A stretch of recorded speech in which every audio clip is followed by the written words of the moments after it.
Are you ready for today's story? Let's go!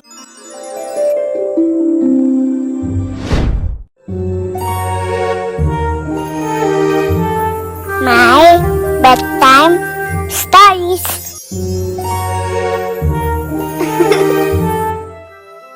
Read with me as we make the world more magical, one story at a time. Comet, the Unstoppable Reindeer by Benton.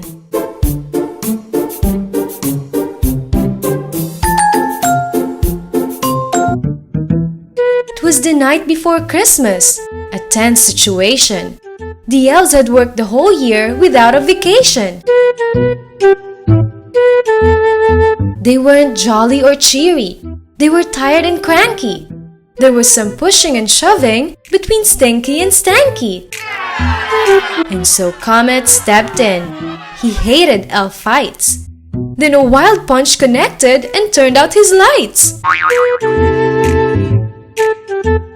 When Comet came to, they were all getting along. But his arm had a bend where one didn't belong. The doctor came over and got to work fast.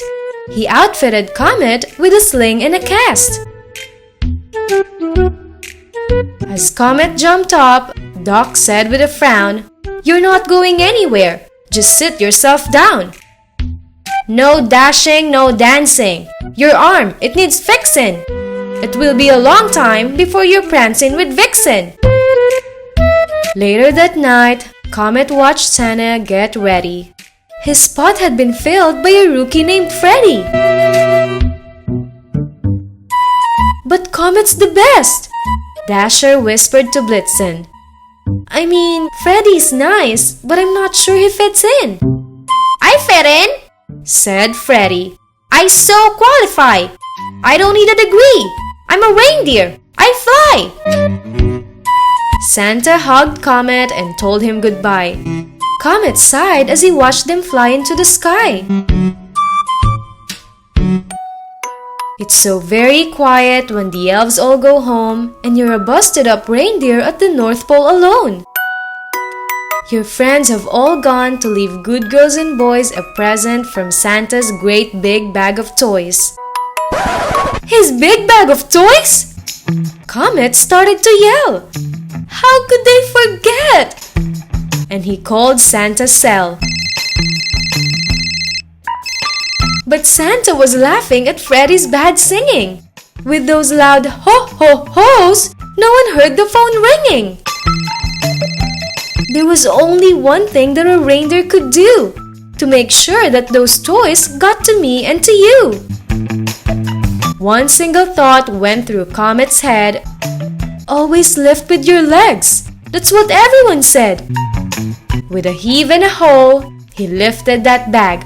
But the weight was so great that he started to sag. He tried with a lever. He tried with a hoist. He tried till his forehead was reddened and moist. I simply can't do it. This bag weighs too much. There are too many toys and candy and such. I gave it a try. I can't do any better. But as he gave up, he noticed a letter. Dear Santa, it said. Most start out that way. Or, Dear Mr. Claus. Or, Yo Tubby Hey. But this said, Dear Santa, it'd be great if you could bring a toy for my sister. She's so sweet and good. She's too small to ride, but I know what she'd like. A little green pig on a little pink bike. But there are so many kids and the world is so big. She'll understand if you can bring the pig. She won't cry a bit. She won't even pout. Just don't wear yourself or your poor reindeer out. Comet was stunned. No child, no elf had ever put reindeer ahead of himself. But if you can swing it, it's all up to you. Our house is bright yellow. The roof is bright blue. Comet looked at the bag. It was simply too big. but at the tippiest top was that little green pig. He huffed and he wheezed and he let out a whine. Comet felt something slip out of place in his spine. But he hefted that bag like a brave little fighter. Would it kill kids to ask for some toys that are lighter?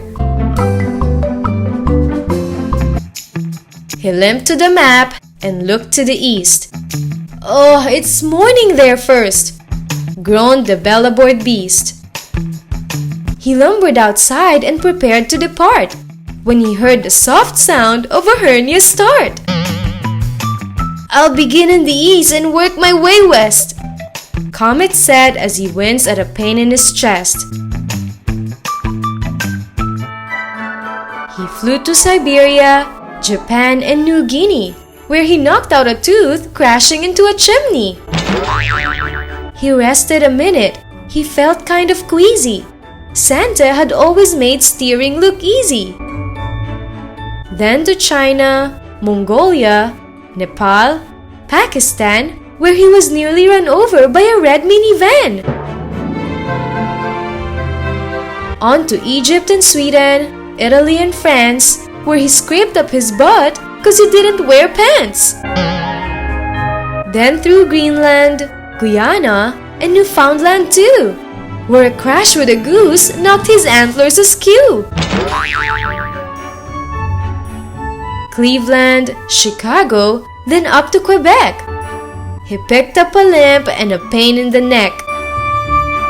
He had left lots of toys, like a billion or two, but he'd found no yellow house with a roof of bright blue. The night was half done. Things weren't going so well, and the lump on his ear was starting to swell. He looked in LA. He looked in Seattle. Then he borrowed some band-aids from a small herd of cattle. He flew up to Alaska, through each little town. But the bag was near empty, so he sat himself down. I've circled the world and given a toy to every good girl and every good boy. He looked at his map as he shed a small tear. No little green pig for little sister this year. That tiny tear fell on a spot in the Pacific. Honolulu, Hawaii, to be more specific. A surge of delight arose in his chest as he plotted a course that was south by southwest. Way out at sea, near the end of his race, a whale blew his nose right in Comet's face. That was all he could take. Comet felt he was through. But just then, Hawaii came into his view. At long last, he found that roof of bright blue on the house painted yellow in warm Oahu. He slipped down the chimney with a gift for the boy, and of course, for his sister, the little pig toy. He was met by the boy who had written the letter. Gee, your arm's in a sling. I hope it gets better. Comet smiled and sighed. The kid's phone gave a jingle. I'll get it, said Comet. I'll bet it's Kris Kringle. It was Santa, of course, full of thank yous and praise. So quick thinking Comet mentioned getting a raise. And a vacation, said Santa. Can the elves have one too? Asked Comet, who knew that's the right thing to do. We'll all go, laughed Santa. That should heal that bone. Oh, and next time, said Comet, please turn up your phone.